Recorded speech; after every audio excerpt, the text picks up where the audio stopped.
Shalom, damai di hati, saudara-saudaraku. Jumpa lagi kita di hari ini dalam edisi Renungan Harian Keluarga hari Jumat tanggal 8 April tahun 2022 di channel YouTube Jemaat Gemi Maranatha Paslaten bersama dengan saya Vikaris Pendeta Linda Mende STH. Nah, saudara-saudaraku, apa kabar di hari ini?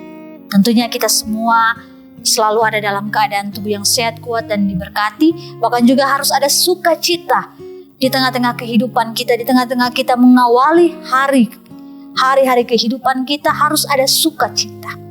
Nah, saudara-saudaraku, di saat ini kita akan masuk dalam pelayanan firman Tuhan. Oleh karena itu, marilah kita meminta tuntunan Roh Kudus.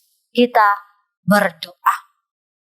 Tuhan Yesus, Allah Bapa kami bersyukur untuk kesempatan yang indah ini. Engkau masih membangunkan kami dari peristirahatan semalam. Engkau masih memberikan sehat kuat bagi kami sampai saat ini.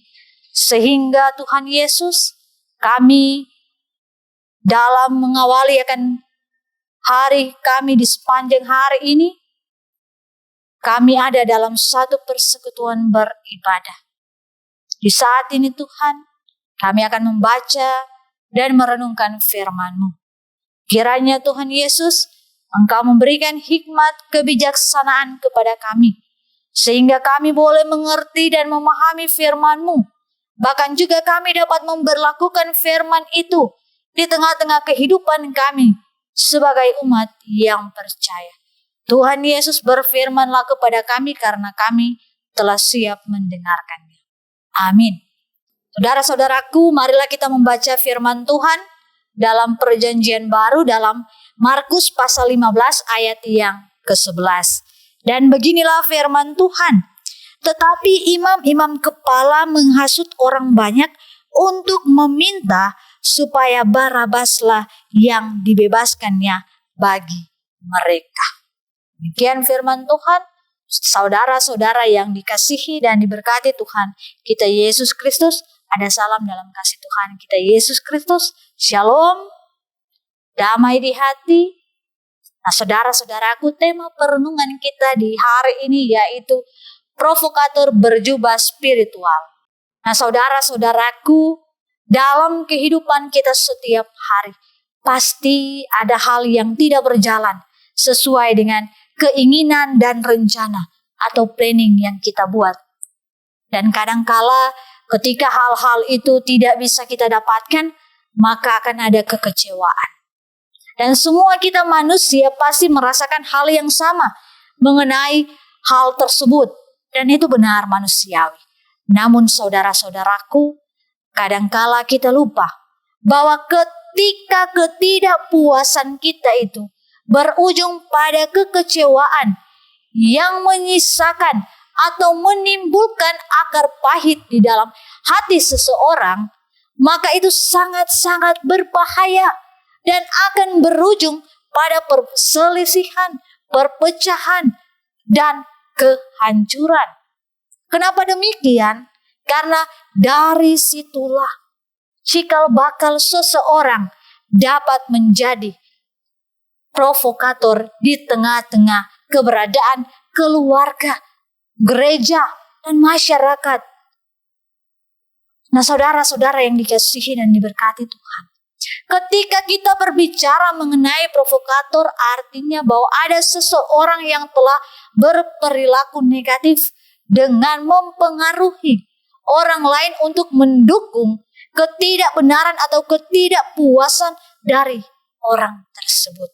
Nah, saudaraku, kalau dari bacaan kita di saat ini dalam Markus sangatlah jelas memperlihatkan bahwa provokator itu pun bisa berada di antara para hamba-hamba Tuhan, pelayan Tuhan, orang-orang yang mengenal Taurat, orang-orang yang mempelajari firman Tuhan siang dan malam, para pemuka-pemuka agama, pemimpin-pemimpin spiritual atau rohani, bahkan juga bagi siapapun yang memiliki jabatan kekuasaan, baik di pemerintahan, baik dalam setiap organisasi pekerjaan apapun itu.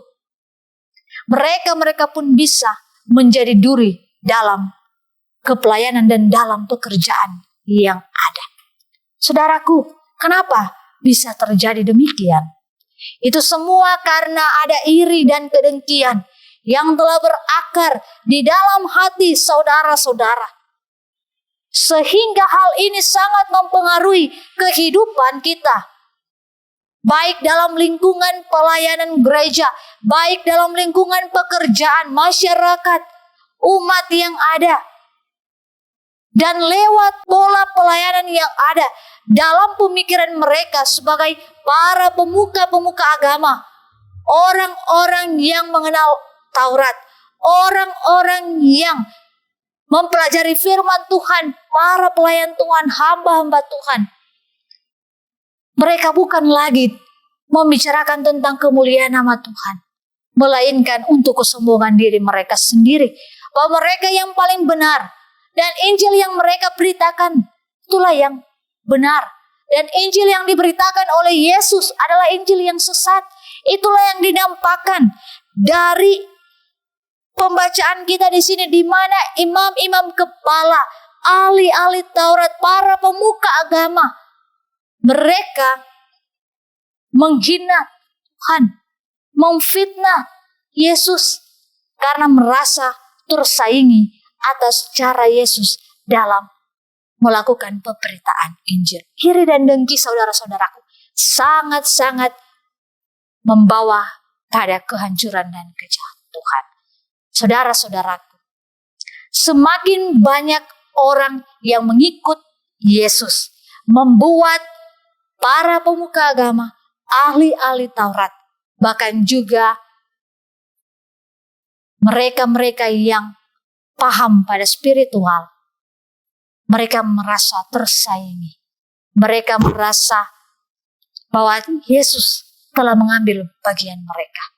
Oleh karena itu mereka berusaha untuk menjatuhkan Yesus. Nah, saudara-saudaraku, belajar dari hal-hal yang demikian. Janganlah kita menggunakan kekuasaan ataupun jabatan kita untuk mempengaruhi atau memprovokasi orang-orang yang menaruh percaya pada kepemimpinan, keteladanan yang ada dalam diri kita dengan semena-mena. Jangan, saudara-saudaraku. Apa yang harus kita lakukan? Kita harus lakukan.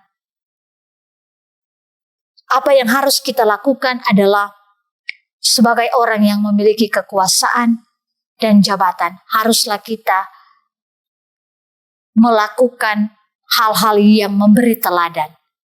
Kita harus menjadi teladan. Bahkan lebih daripada itu, kita harus menjadi pendamai di antara semua orang.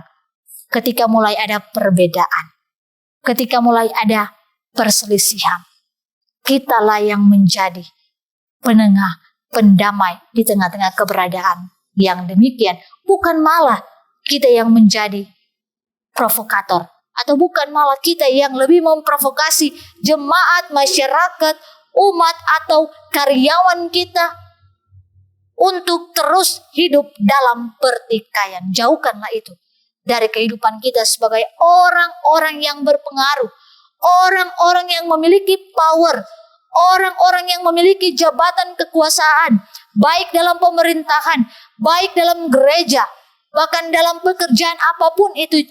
Jangan sekali-kali kita menjadi provokator di tengah-tengah keberadaan kita.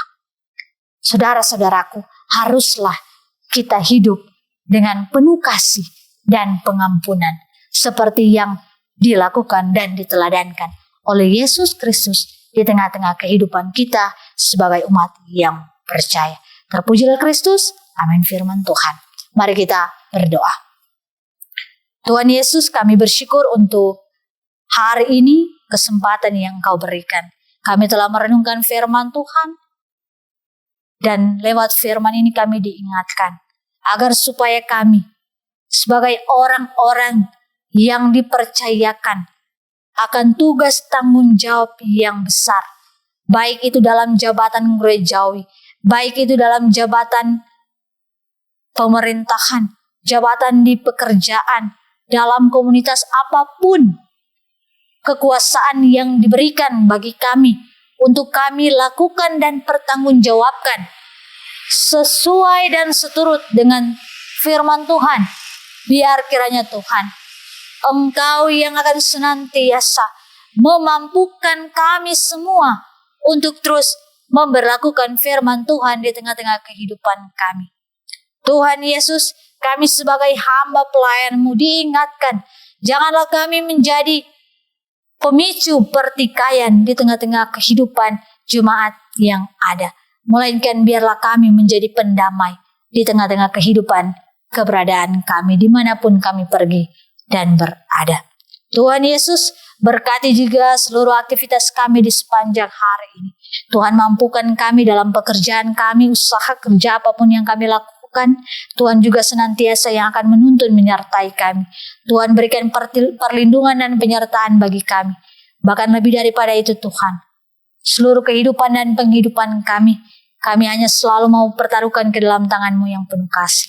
Dalam nama Yesus, Tuhan dan Juru Selamat kami yang hidup, kami berdoa dan bermohon kepada-Mu. Amin. Nah, saudara-saudaraku, demikianlah renungan harian keluarga di saat ini.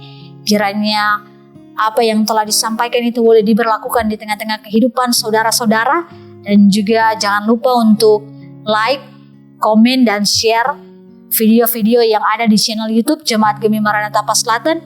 Bahkan lebih daripada itu, jangan lupa untuk di-subscribe YouTube channel ini sehingga saudara-saudara dapat menerima informasi-informasi tentang update-update dari video-video yang akan kami tampilkan dalam channel YouTube ini, dan semoga lewat channel ini semakin banyak orang yang terberkati. Sekian dan Tuhan Yesus memberkati. Shalom, damai di hati.